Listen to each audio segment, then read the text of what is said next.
In the days before telephones, radio, TV, computers, the internet, email, texting and social media, the only way to get news from family members far away was by letter writing. This is the next in a series of episodes showcasing old handwritten letters and notes from a Boston, New York family. Many of these transcribed letters date back over 125 years, and some, more than 175 years ago. The letters are part of a sizable collection belonging to Lydia A. Booth Canfield, whose family resided in the Boston and Concord area. Although Lydia passed in 1933, these letters are a testament to her love of family. In this edition, we showcase a number of short, and in some cases very private, well-meaning notes. Many around a family member, Orrin S. Baker, who we will continue to learn about over time. In today's world, these could have been simple instant messages or a chat, but in the past, they had to be sent by post or hand-delivered.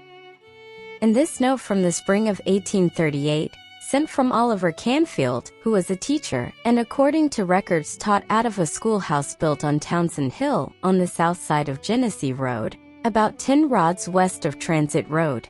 Those records, however, only show him teaching in the winter of 1830 and 1831. The records only went to 1836.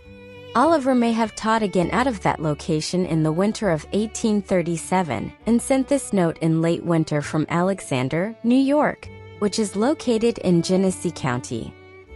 To whom it concerns, this certifies that Orrin S. Baker has pursued the studies of geography, grammar, arithmetic, algebra, and surveying the past winter under my instruction. That he is a young man of good morals, and such as I would cheerfully recommend, as well qualified for the instruction and government of any common school. Alexander, March 13, 1838. Oliver Canfield. In early 1838, Orrin S. Baker would have been 17 years of age and, in essence, ready for the next chapter in his life. Whether that meant higher education or endorsed as an adult to progress in a trade such as farming. Orrin's mother, Wealthy Canfield Baker, was the sister of Oliver Baker. Wealthy passed when Orrin was just 4 years old in 1824, so the note could have been delivered to Orrin's father Joshua Baker or to a caretaker raising Orrin. Our next two notes are not dated, but can be assumed to have been from the 1840s or early 1850s from a few factors. Both notes are to Orrin S. Baker, and both from cousins who seem to care a lot about Orrin, who may have been going through some troubling times. Orrin S. Baker. On friendship. Among the many blessings we enjoy in life, friendship is the most desirable. A true friend will stand by to comfort in the hour of trouble and to administer the balm of consolidation to our wounded spirit. In prosperity we shall have friends on every hand, but if the hand of providence should afflict with adversity, those who profess to be our friends in prosperity often will leave us, but a true friend will be the same. What a blessing it is to have such a friend. One whom we can look to for advice in trouble and to where we can trust our most secret thoughts. We may think some persons are friends because they are ever smooth and fair to our face. Could we but see them in our absence, we should hear them laughing and ridiculing us and trying, if possible, to ruin our character and to sink us beneath the estimation of every individual. Our virtue and happiness greatly depends on the choice of our companions. Our best friends are those that tell us of our faults to our face and will teach us how to correct them. Lowly Canfield. This next note was creatively crafted by a young cousin named after Orrin's mother. 1. Orrin, hast thou considered well thy immortal soul? If not, I pray you do now, at hand, unto the counsel of a friend. 2. I warn you now, to flee to Christ, and seek the pearl of greatest price, for death is coming very near, and soon you may the summons hear. 3. Prepared or not, you there must go to meet the judge of all below. But, oh, the soul, if not forgiven, can never made fit for heaven. 4. And if your soul in hell is cast, your torments will forever last. Your state is fixed, you may be sure, long as eternity endures. Please keep this in memory of one who is your friend. Wealthy Canfield. Will you accept my lock of hair which on my head I used to wear?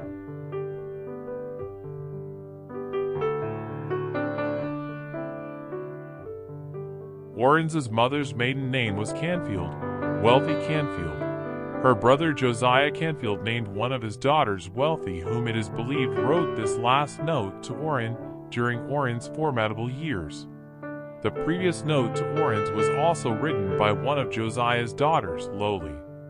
The note from Wealthy was done like a poem, and with a lock of hair with two cut-out hearts intertwined. Historically, giving a lock of one's hair to someone has been considered a sign of love and devotion, especially before an impending parting.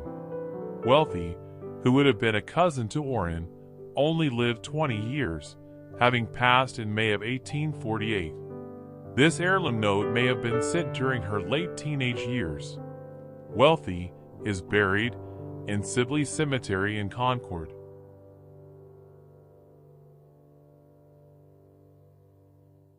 Our next note is rather unique in that it was a penny postcard. It wasn't until 1873 the U.S. Postal Service began formally issuing pre-stamped postcards. In passing the new legislation the year prior, Congress responded to demands from the public for an easier way to send quick notes. The Postal Service held its monopoly over printed postcards until May 19, 1898, when Congress passed the Private Mailing Card Act, allowing private publishers to print them. People could mail such cards for 1 cent instead of the 2-cent letter rate.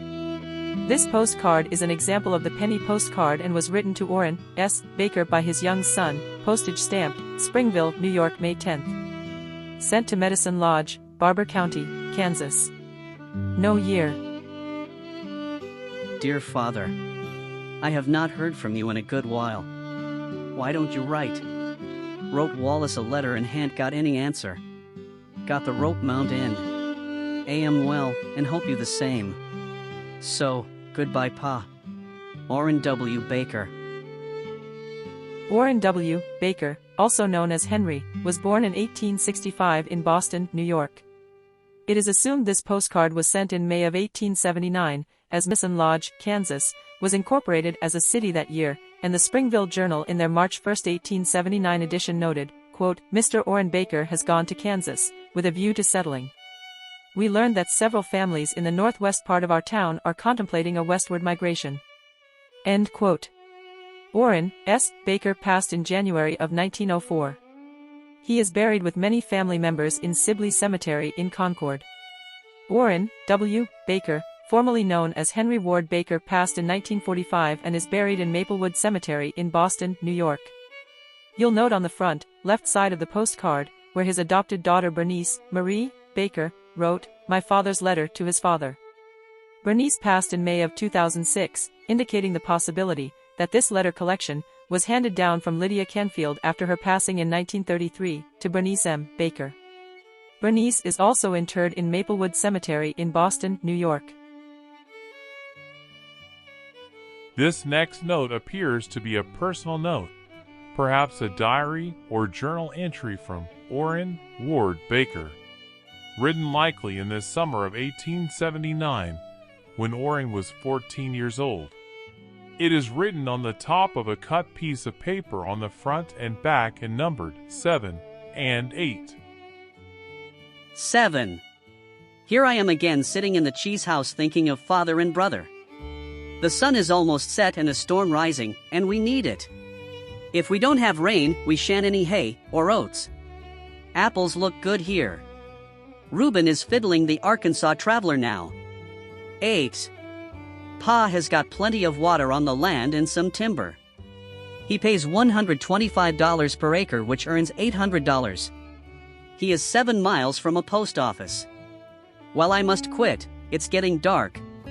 My dog, my cat, my pig, my goat. I am tired of writing such nonsense. So goodbye. O.W.B. Esquire.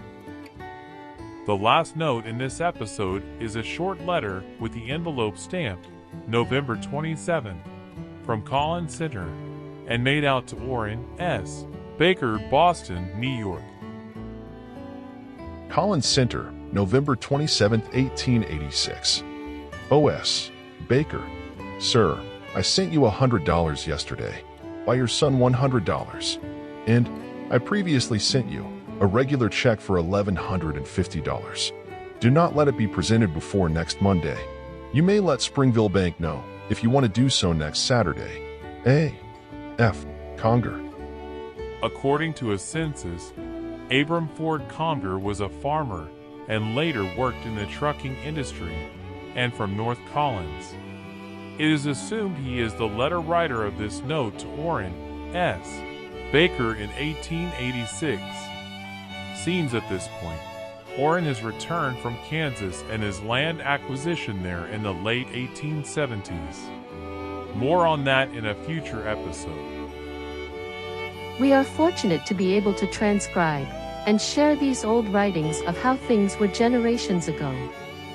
We have the late Mrs. Lydia Booth Canfield of the Boston and Concord area to thank for that, as she had saved many keepsake notes and family letters as heirlooms over her lifetime.